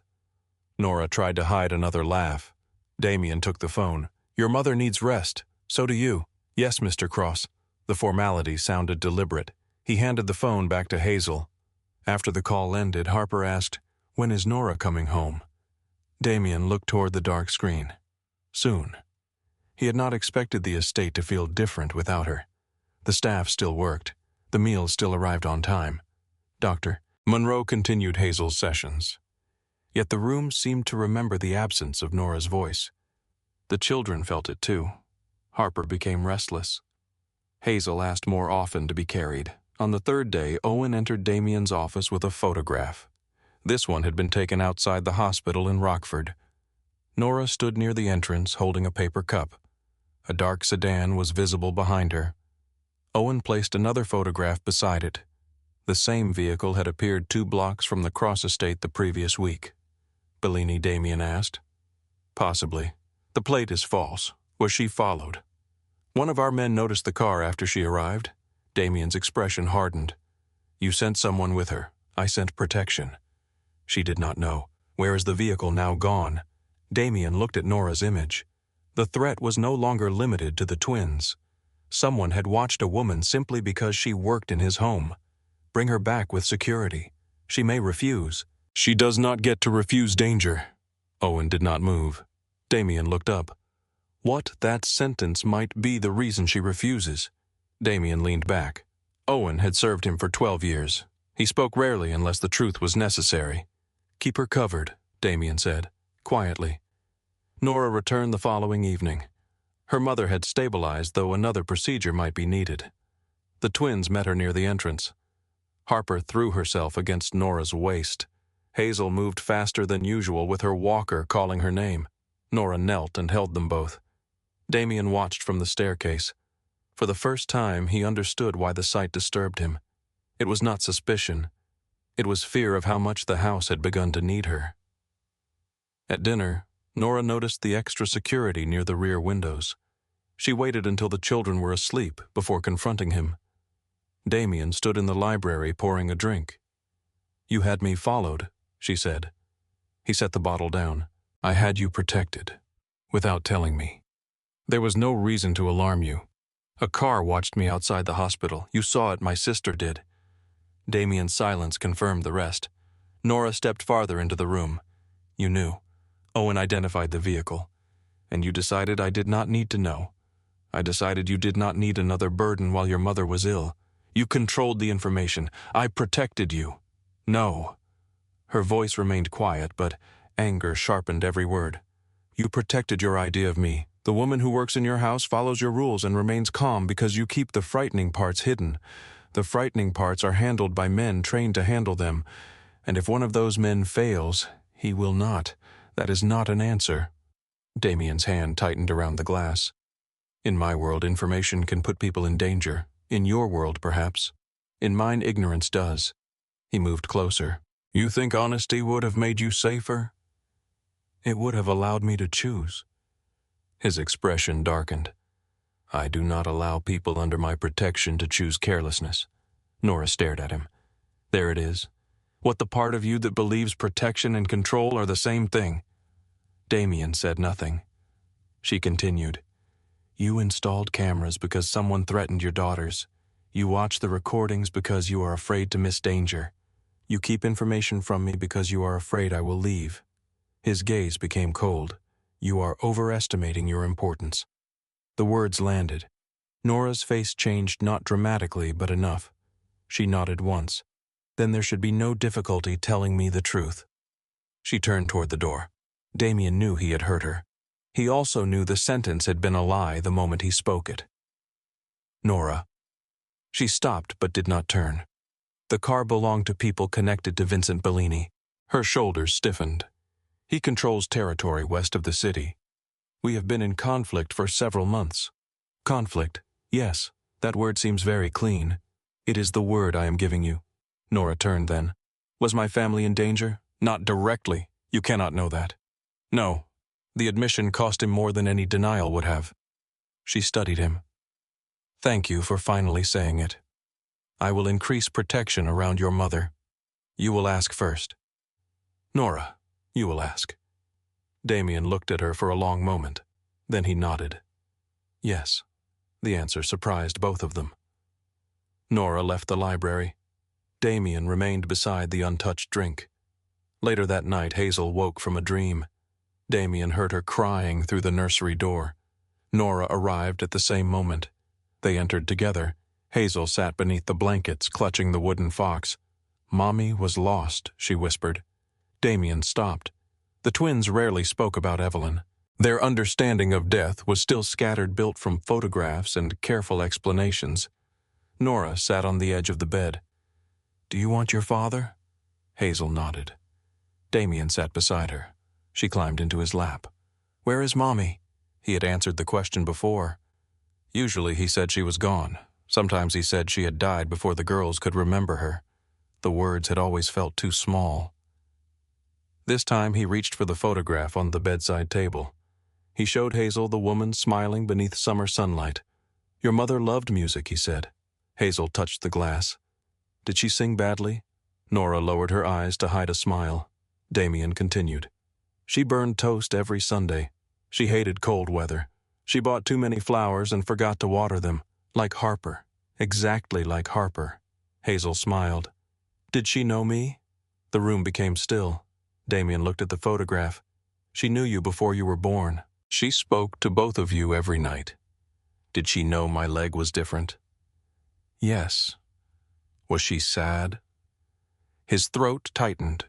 She was scared. Hazel lowered her eyes. Damian touched her cheek. But she never believed different meant less. Nora looked at him then. The words had come from somewhere he kept buried. Hazel leaned against his chest. "Did she love me more than anything?" Harper appeared in the doorway dragging her blanket. "Did Mommy love me too?" Damian opened one arm. Harper climbed onto the bed. He held both daughters while telling them stories about the woman they would never remember. Nora remained near the foot of the bed until the twins fell asleep. When Damian carried Harper back to her own bed, he noticed Nora wiping her eyes. They left the nursery together. Neither spoke until they reached the terrace doors. Damian opened them. Cool night air moved through the room. He stepped outside. Nora followed. The lake beyond the grounds was black beneath the clouds. "My wife died 11 days after they were born," he said. Nora waited. "Complications from the delivery?" "I'm sorry, everyone said that, I know." He gripped the stone railing. Hazel was in intensive care. Evelyn developed an infection. I spent 3 days moving between them. Nora stood beside him. I kept thinking I had to choose which room needed me more. His voice remained steady, but every word seemed pulled from somewhere deep. On the last night, Evelyn told me to stay with Hazel. Nora looked at him. I did. Rain began lightly touching the stone between them. When I returned, Evelyn was gone. Nora said nothing. Damian stared toward the darkness. "I know Hazel did not cause it, but grief does not always care what you know." His hands tightened around the railing. "Every time her leg failed, I heard those machines again. Every time she cried during therapy, I remembered choosing the other room." Nora's voice was gentle. "Grief looks for someone to punish." Damian turned toward her. "Sometimes," she continued, "it chooses the person carrying it." Rain touched her hair and darkened the shoulders of her dress. Damian removed his jacket and placed it around her. She did not resist. For a moment, they stood close enough to feel the warmth of each other's breath. Damian lifted one hand. His finger stopped near her cheek. Nora's eyes did not leave his. "You do not have to be afraid of every gentle thing," she whispered. His hand lowered. "Gentle things are the easiest to lose." He stepped back. The distance returned, but not completely. 2 weeks later, the estate prepared for the twins' 3rd birthday. Family members arrived from out of state. Among them was Damian's Aunt Margaret Cross, a woman who wore pearls at breakfast and considered honesty an excuse for cruelty. She watched Hazel move through the sitting room with her walker. Nora was across the hall speaking with Mrs. Parker. Hazel paused near the doorway. Margaret lowered her voice to another guest, but not enough. Poor child. After all that therapy, she may never walk normally. Hazel became still. Her hands tightened around the walker. No one noticed, except Harper. That afternoon, Nora arranged the wooden animals across the sunroom rug. Hazel pushed the fox away. "Not today." Hazel shook her head. Nora sat beside her. "What happened?" Hazel stared at her right foot. "I am not normal." Nora's face softened. Who said that Hazel did not answer? She reached for her walker and turned it toward the door. "I do not want to walk anymore." Hazel pushed the wooden fox across the rug until it struck the leg of a chair. Nora did not pick it up. She remained seated beside Hazel, close enough to offer comfort, but far enough to leave the child room to breathe. Outside the sunroom windows, afternoon light rested across the wet gardens. Staff members moved through the halls carrying ribbons, flowers, and unopened boxes for the twins' birthday celebration. Inside the room, every bright thing felt distant. Hazel stared at her right foot. Nora lowered her voice. Did someone say something about your leg? Hazel pressed both hands against the handles of her walker. I am not normal. The words sounded rehearsed, as though she had repeated them silently until they became true. Nora's chest tightened. She could have denied it immediately. She could have told Hazel she was perfect, special, or brave. Adults often covered a child's pain with beautiful words because they could not bear to sit beside it. Instead, Nora asked, What do you think normal means? Hazel frowned. Like Harper. Across the room, Harper stopped coloring. She looked down at her own legs. Nora noticed. Harper's legs move one way, she said. Yours move another. Mine are bad. No, Hazel's mouth trembled. They do not work right. They work differently. That lady said I never will. Harper dropped the crayon. Aunt Margaret said it. Hazel looked toward her sister, betrayed. You were not supposed to tell. She made you sad. Nora's expression remained calm, but anger moved beneath it. What exactly did she say Harper stood? She said Hazel would never walk normally. She said, poor child. Hazel turned the walker toward the door. I do not want the game. Nora let her leave. Harper started after her, but Nora touched her shoulder. Give her a minute. Is she mad at me? No, she is hurt. Harper looked toward the empty doorway. Can I fix it? Nora crouched beside her. You did not break it, but I can help. Yes. How do not ask her to walk? Harper appeared confused. That is what we always help with. Today, help her remember she is still Hazel. Harper thought about this. Then she picked up the wooden fox and carried it from the room. Nora remained on the rug alone. She'd heard men speaking in the front hall. A car door closed outside. Somewhere deeper in the mansion, Mrs. Parker directed staff as they prepared guest rooms. Nora looked at the empty space where Hazel had been standing. For months, everyone had treated each step as progress. Now, a careless sentence had turned every step into evidence that Hazel might never be enough. Damian returned shortly before dinner. He entered through the main hall while Owen followed several feet behind him. Damian removed his gloves and handed them to a waiting staff member. He immediately noticed that the house was too quiet. Harper usually heard his arrival and came running. Today, no one appeared. Where are the girls? He asked. Mrs. Parker emerged from the dining room. Hazel is in the nursery, Harper is with her, and Nora in the sunroom. Damian heard something guarded in her voice. What happened? Mrs. Parker glanced toward the staircase. You should speak with Miss Bennett. Damian found Nora collecting the wooden animals from the floor. She placed each one into the basket with more force than necessary. What happened to Hazel? Nora looked at him. Your aunt spoke about her. Margaret. She said Hazel may never walk normally. Damian's face became still. Where in the hall outside this room? Hazel heard her. He turned toward the door. Nora stood quickly. Damian. He stopped. It was the first time she had used his name without formality. The sound of it in her voice held him for half a second. What are you going to do? She asked. Remove the problem. The problem is not only your aunt. She will leave tonight. That will not remove what Hazel heard. It will prevent Margaret from saying it again. Nora stepped closer. Hazel is not refusing to walk because your aunt remains in the house. She is refusing because she believes walking is the price of being accepted. Damian's gaze hardened. No one in this family has made her believe that. Nora said nothing. Her silence was enough. He looked away. The anger inside him had already found Margaret. It was simple to punish someone else. Looking at his own part in Hazel's fear was harder. What should I do? He asked. The question was quiet. Nora's expression softened. Tell her the truth. What truth? That you will not love her more if she walks. Damian looked toward the staircase. I have never said I would. Then say you will not. He remained silent. Nora picked up the wooden fox. She needs to know she does not have to earn the expression you had on your face when she took 10 steps. Damian remembered the sunroom. Hazel asking whether what she had done was good. Her small body waiting for his judgment. His anger toward Margaret did not disappear. It changed direction. He left the sunroom and found his aunt drinking tea in the formal sitting room. Margaret sat beside the fireplace speaking with Caleb. She looked up when Damian entered. There you are. The household has become impossible to navigate. There are toys in every corridor. Your car is being brought around. Margaret blinked. I beg your pardon. You are leaving. Caleb set down his cup. Margaret straightened. The family dinner is tomorrow. You will not attend. What is this about? You spoke about Hazel where she could hear you. Recognition appeared in Margaret's eyes, followed by dismissal. I expressed concern. You called her abnormal.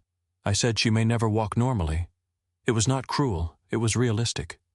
Damian moved closer. Margaret's confidence weakened. You do not discuss my daughter as if she is a damaged object. I have always cared about those girls. Then you should have cared whether your words reached one of them. She looked toward Caleb. He did not help her. Margaret rose. Evelyn would not have spoken to me this way. Damian's expression changed.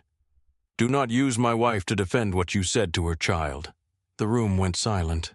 Margaret collected her handbag. You cannot remove every person who tells Hazel the truth. No. Damian opened the door. But I can remove anyone who makes her ashamed of it. Margaret left before dinner. Hazel did not ask where she had gone. She refused the sunroom the following morning. When Nora placed colored circles on the rug, Hazel turned her walker toward the bookshelves.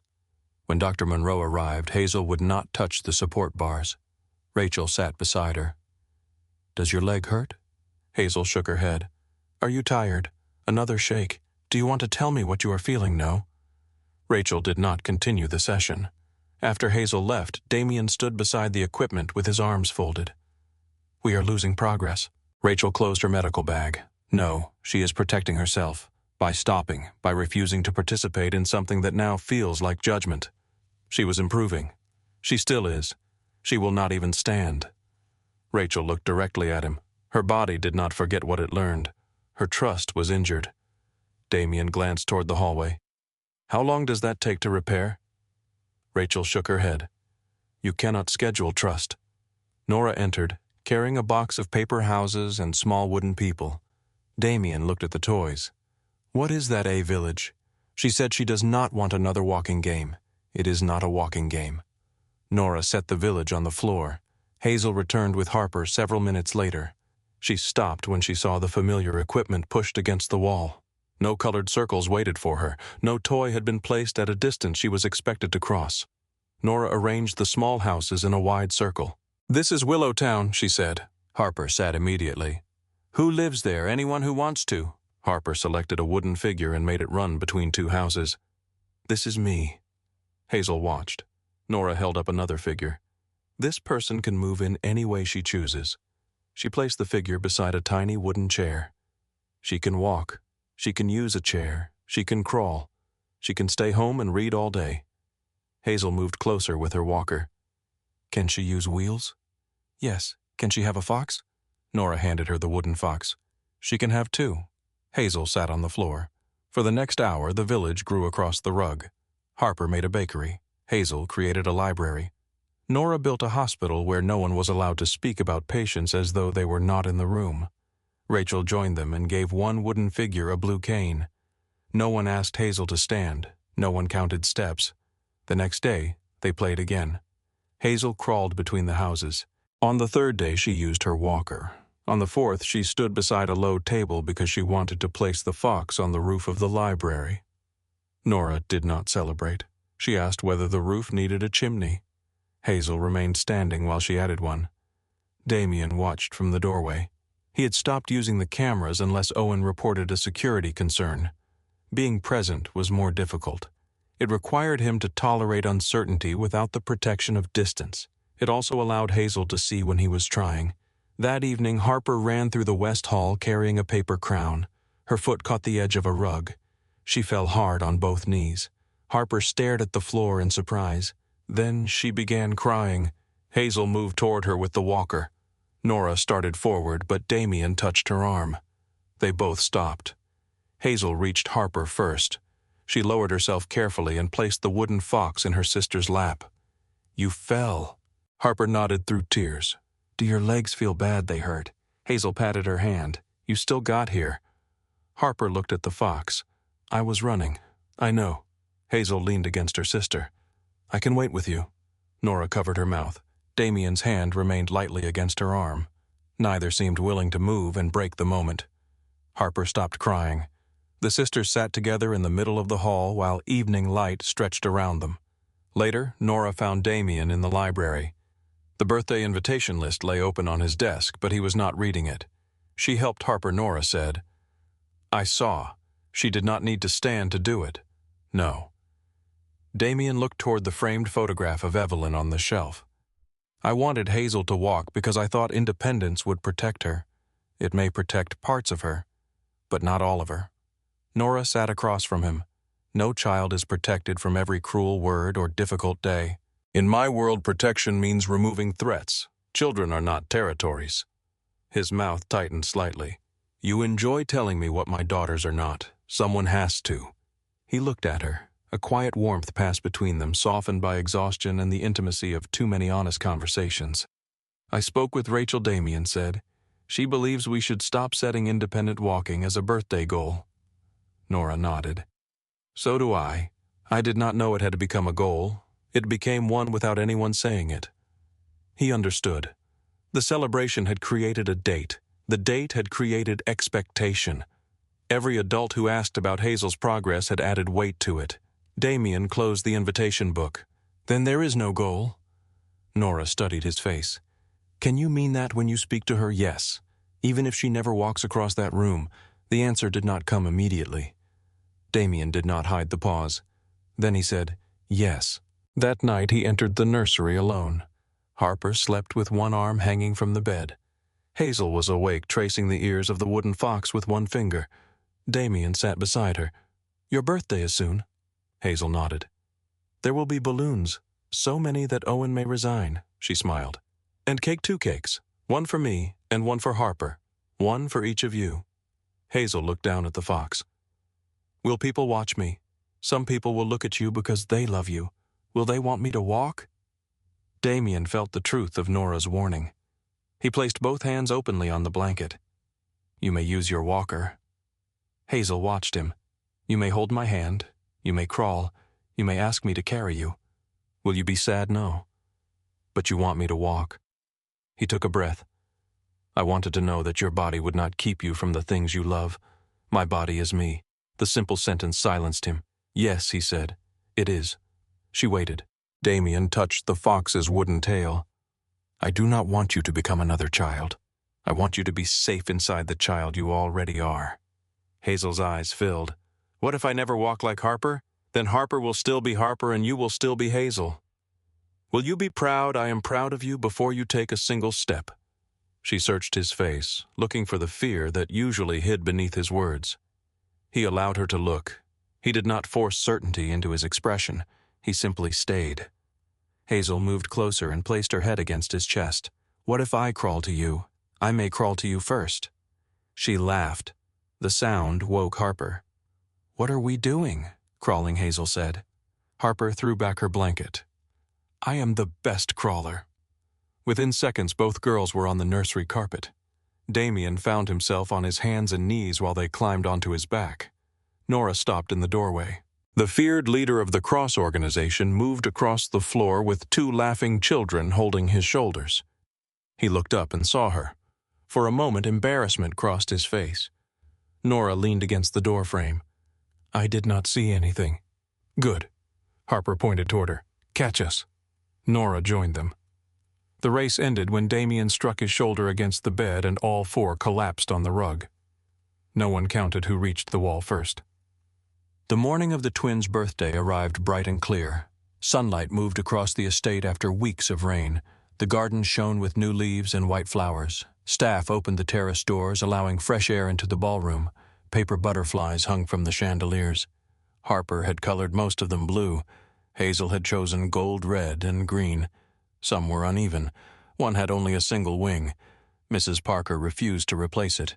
The lower walls displayed drawings made by both girls. Expensive paintings remained above them, but for the first time they did not control the room. The celebration was kept small. Caleb arrived before noon. Dr. Monroe came carrying 2 books instead of medical equipment. Owen supervised security at the gate while pretending not to wear a paper crown Harper had placed on his head. Trusted staff members gathered near the tables. No reporters knew about the event. No business associates had been invited merely because they expected access to Damian. The day belonged to Harper and Hazel. Harper entered the ballroom first in a pale blue dress. She ran directly toward the cake. Mrs. Parker caught her before her finger reached the icing. Hazel followed with Nora. She wore a soft gold dress and used her walker. The room remained natural. No one gasped. No one offered sympathy. No one asked whether she planned to walk without it. Damian crossed the room and knelt in front of both girls. He kissed Harper's forehead. Then he kissed Hazel's. "You look beautiful," he told them. Harper spun in a circle. "I have pockets." Hazel lifted part of her dress. "So do I." Damian examined the pockets with equal seriousness. "What are they for, Cake?" Harper said. "No cake in the pockets, then why have them?" Damian looked toward Nora. "I have no answer." Nora smiled. The hours passed without pressure. Hazel played beside the garden doors. She used her walker when she wanted to move quickly and sat when she became tired. Shortly before the candles were lit, she asked Nora to take her into the quiet sitting room. Nora closed the door behind them. "What is wrong?" Hazel looked toward the ballroom. "I want to walk to Daddy." Nora lowered herself to the child's level. Why? Hazel touched the handle of her walker. "Because I want to." "Do you think he needs you to know? Do you think everyone will love you more?" Hazel shook her head. "Why do you want to do it?" Hazel thought carefully. "Because he said I can come anyway." Nora's eyes filled, but she did not allow the emotion to become pressure. "How far do you want to go from the door?" "That is a long distance, I know. You may stop after one step." Hazel nodded. "You may use your walker halfway." Another nod. "You may change your mind before you begin." "I know." Nora placed both hands around hers. "Then it is your choice." They returned to the ballroom. The walker remained beside Hazel. Nora did not hide it or move it beyond reach. A security call delayed Damian near the front entrance. Owen spoke quietly to him. The vehicle connected to Bellini was found abandoned near Joliet. Our people confirmed no one followed today's guests. "Keep the gates closed." "They are." Damian looked toward the ballroom. Children's laughter drifted down the hall. "Nothing enters this house today." Owen nodded. Damian entered the ballroom as Mrs. Parker lit the candles. Hazel stood near the far doorway with Nora. She saw him. Her hands tightened around the walker. Nora knelt beside her. "You do not owe anyone a performance." Hazel looked at Damian. "I know." She released one hand, then the other. The room gradually fell silent.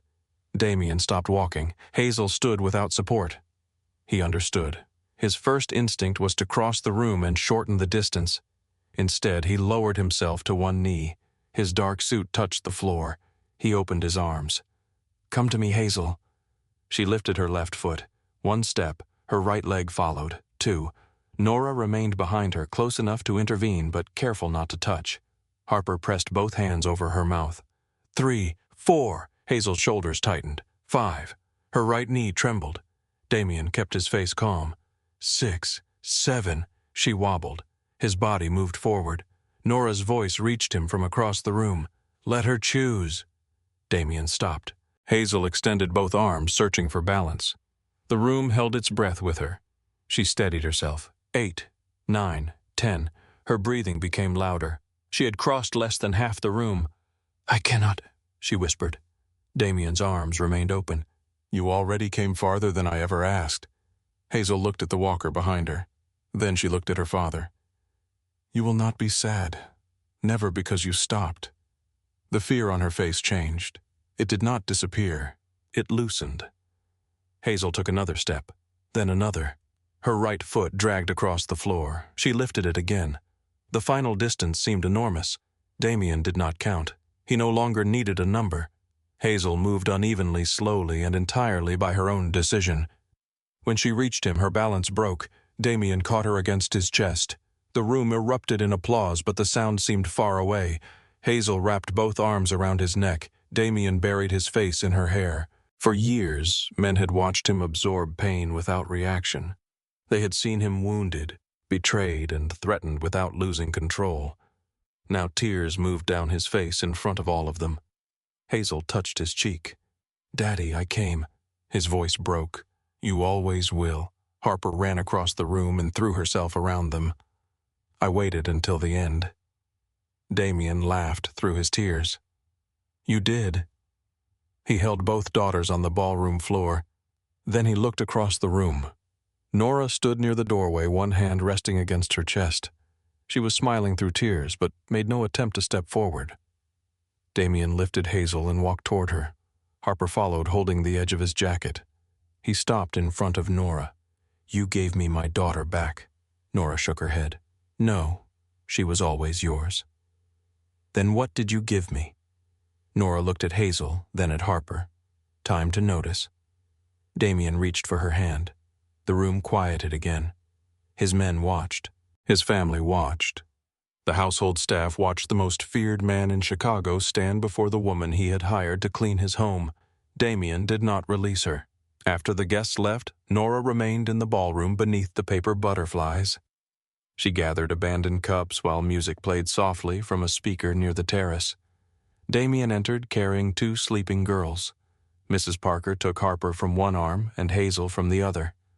When the children were gone, Damian returned to Nora. She looked around the room. "One of the butterflies is falling." He glanced upward. "Leave it." She smiled.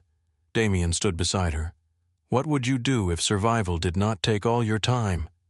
Nora's smile faded. She looked toward the place where Hazel had begun walking.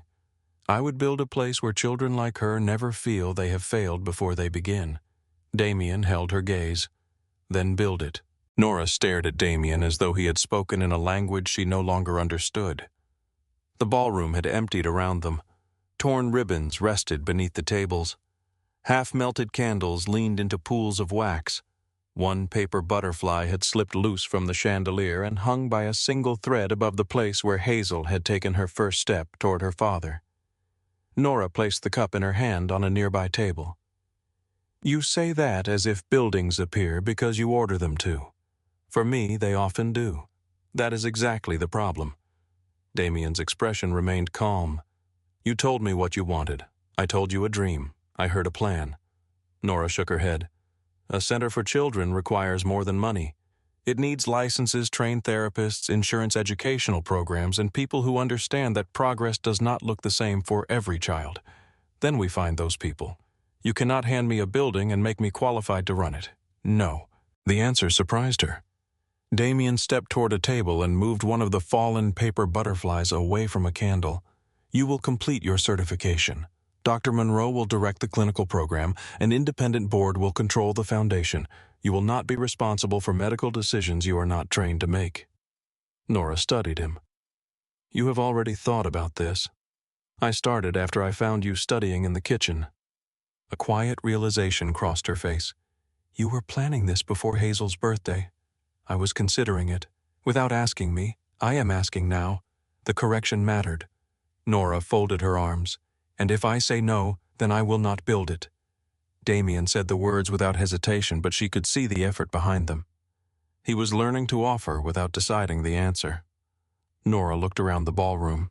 The room had once been used for charity dinners, where wealthy guests donated money beneath crystal lights, praised themselves for generosity, and forgot the names of the people they claimed to help before reaching the gate.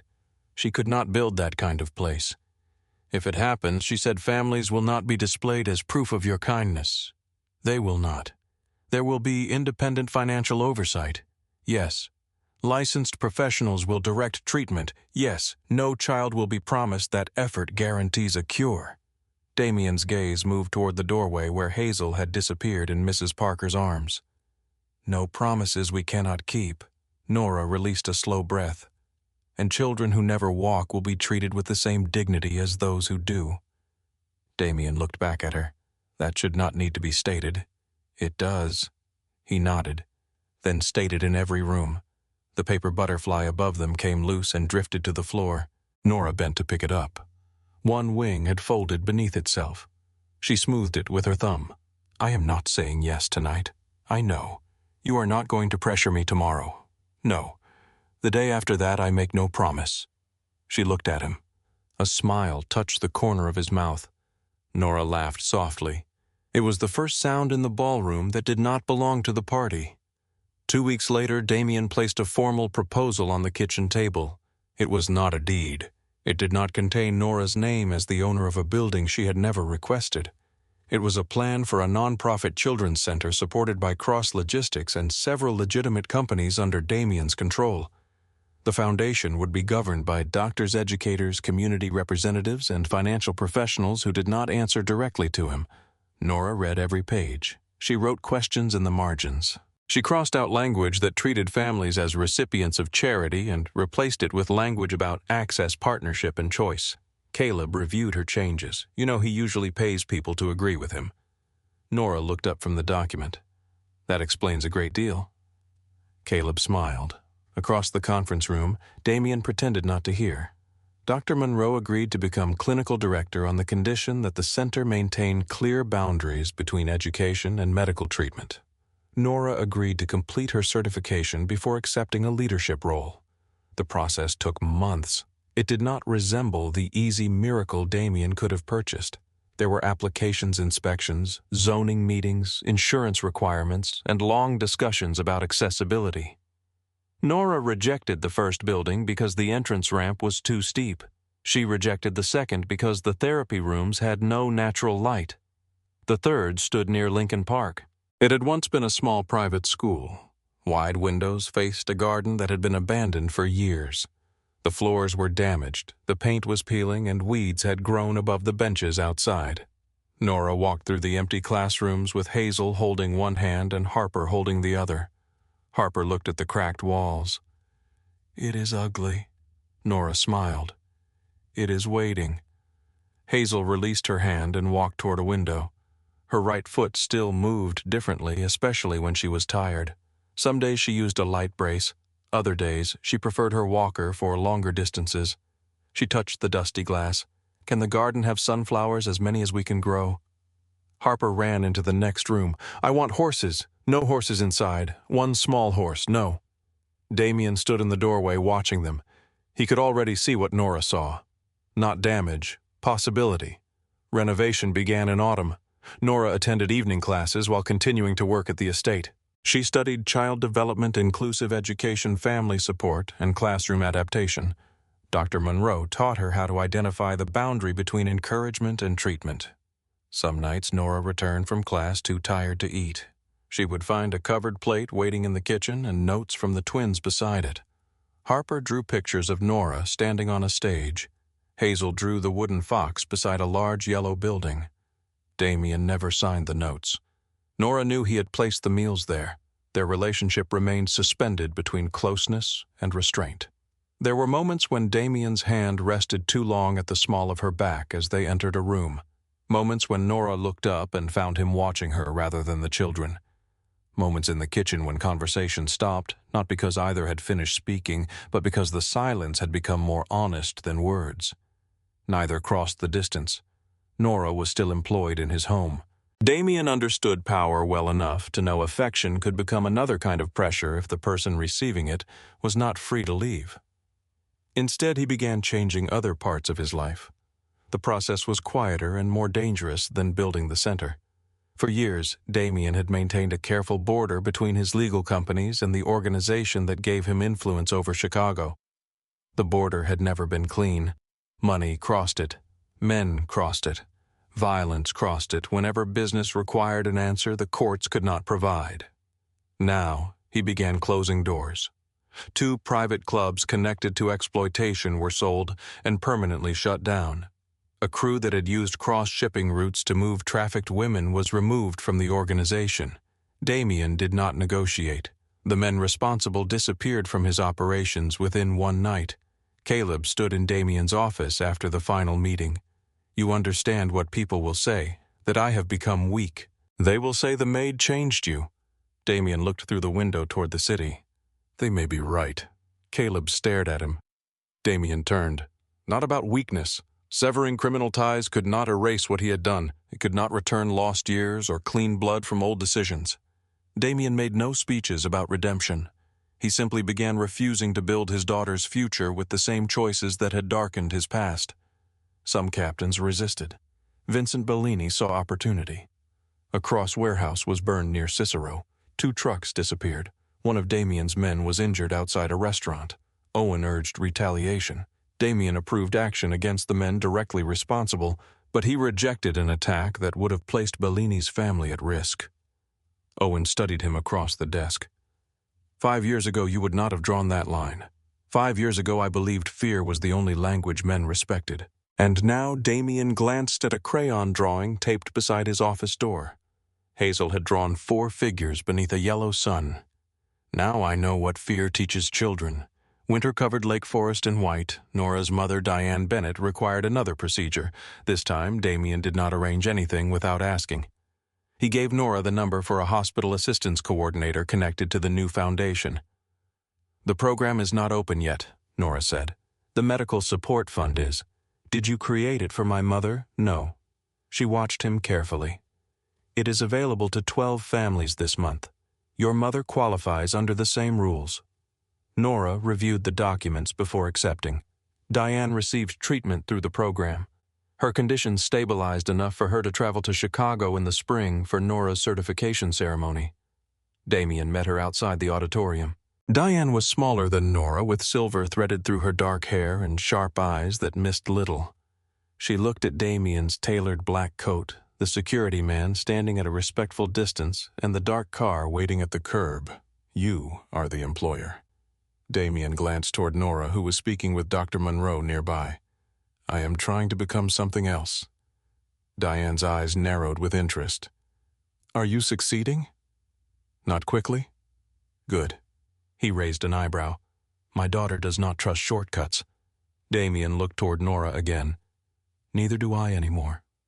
Nora crossed the stage that afternoon and accepted her certificate while Hazel and Harper applauded from the front row. Owen sat behind them wearing a paper crown because Harper had declared every graduation required one. Damian did not clap loudly. Nora saw the pride in his face from across the room. That was enough. Before the center opened, Nora formally resigned from the Cross household. She met Damian in the library where he had first interviewed her. The same wooden animals sat in a basket near the shelves. Hazel's fox was missing because it had become a permanent member of the family. Nora placed a letter on the desk. Damian read the first line. "You are resigning. I cannot direct the educational program at the center and continue working here. You could. I would fail at both." He set the letter down. "The girls will not understand. They will. I am not disappearing. Harper believes 20 minutes is another state. She will survive." Damian looked at her. "And Hazel, I will still attend some of her appointments. I will still see both girls. But I cannot remain their maid forever." His expression tightened at the word. "No." Nora waited. He walked toward the fireplace. The evening light reached through the tall windows and rested across the carpet where Hazel had once crossed the library with her walker to retrieve a wooden fox. "What does this change?" he asked. "My employment." Only that the question held more than either had said aloud. Nora's heart beat faster. "That depends on what you believe should change." Damian turned. For months he had measured every movement around her. He had given her space when every instinct urged him to draw her closer. He had learned that wanting someone did not give him the right to decide for them. Now, there was no employment contract between them, no salary, no position she might fear losing. "You leave tomorrow," he said. "I am moving to an apartment near the center. The house will feel it. Will you?" He crossed the room slowly. "I felt it the first night I saw Hazel walk toward you." Nora did not move. That was gratitude. "No. Admiration. No. You do not get to reject every explanation because it is inconvenient. I reject them because they are incomplete." He stopped in front of her. Nora lifted her chin. "Admiration is not love, Damian. I know. What is love to you?" He looked toward the windows. Once he might have answered protection, possession, loyalty without question. Those words no longer seemed large enough. "Love is coming home when work tells you not to," he said. Nora remained still. "It is telling the truth when control would be easier. It is listening when someone has the right to leave. It is being afraid and staying in the room." Her eyes shone. "That sounds like something you learned recently. I had a good teacher." Damian lifted one hand and touched her cheek. He did not pull her forward. He waited. Nora closed the remaining distance. The kiss was quiet. No music rose around them. No one entered to witness it. Damian did not hold her as though she belonged to him. His hand rested gently against her face while hers touched the scar beneath his shirt. When they separated, their foreheads remained together. "This will not be simple," Nora whispered. "Nothing honest is." 1 year after Hazel's birthday, the Bennett Cross Children's Center opened near Lincoln Park. Sunlight filled the renovated classrooms. Wide paths connected therapy rooms with reading spaces, sensory areas, and an indoor garden. Shelves were placed low enough for children to choose their own materials. Every room included seats for parents and siblings. No family entered through a separate door because they could not pay. No child was discussed as though absent while sitting in the room. A mural stretched across the main hall. It showed animals crossing a river on stones of different shapes and sizes. At the center was a small wooden fox. Nora stood near the entrance, greeting families. She wore a deep green dress and the same expression Damian remembered from her first interview. Nervous, determined, unwilling to pretend she was not afraid. Dr. Monroe directed the rehabilitation team. Licensed physical and occupational therapists worked beside educators and counselors. Nora oversaw the learning programs and family support services. She did not promise miracles. She promised that no child would be made to feel ashamed for moving through the world differently. Hazel was 4 now. She crossed most rooms independently. When tired, she wore a support brace or used her walker without apology. That morning, she raced Harper toward the sunflowers in the garden. Harper arrived first and raised both arms. "I won."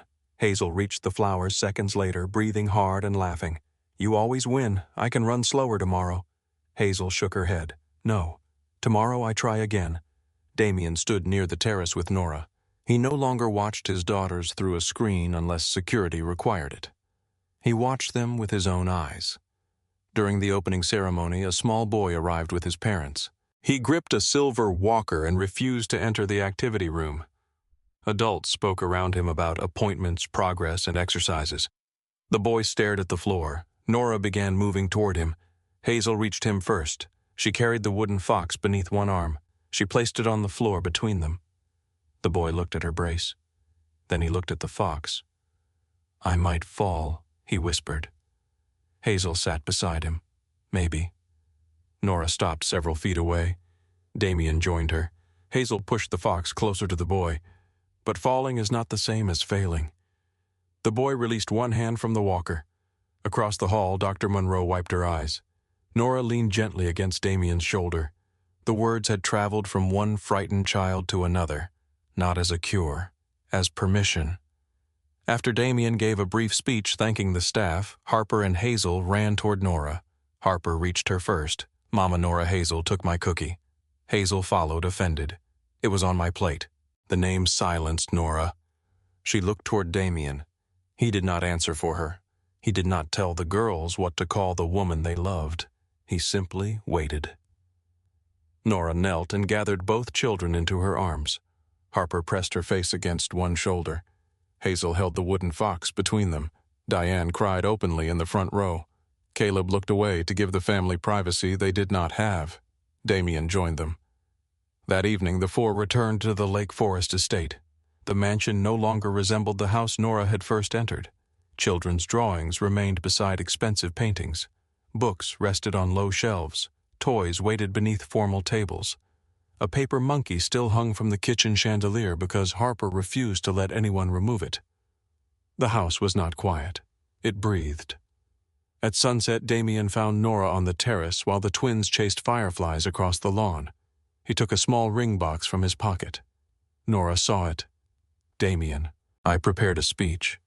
"That sounds dangerous." It was 6 pages, terrifying. He looked down at the box, then he closed it without opening it. For once he did not rely on preparation. He asked the simplest question he had ever spoken. "Will you stay?" Nora looked toward the lawn. Hazel stumbled while reaching for a firefly. Damian's body shifted instinctively. Nora touched his arm. They watched Hazel place both hands on the grass and push herself upright. She brushed dirt from her dress and continued after Harper. Damian did not run toward her. He did not see a damaged child or an approaching failure. He saw his daughter moving through the world in her own way. Nora placed her hand over his. Yes. Only then did he open the box. The cameras Damian Cross had installed could show him every entrance, every hallway, and every shadow moving through his home. They could warn him when danger crossed the gates. They could record Hazel's first steps. But they could not teach him how to become part of the life unfolding before them. Nora had done that. Hazel's steps had not erased grief. They had not removed every danger from Damian's world or changed the body she had been born with. They had changed the way a father looked at her. The miracle was never that Hazel became like everyone else. It was that she learned she had never been less. Across the lawn, Harper called for them. Hazel waved the wooden fox above her head. Nora took Damian's hand. Together they walked toward the girls as the last light settled over the house.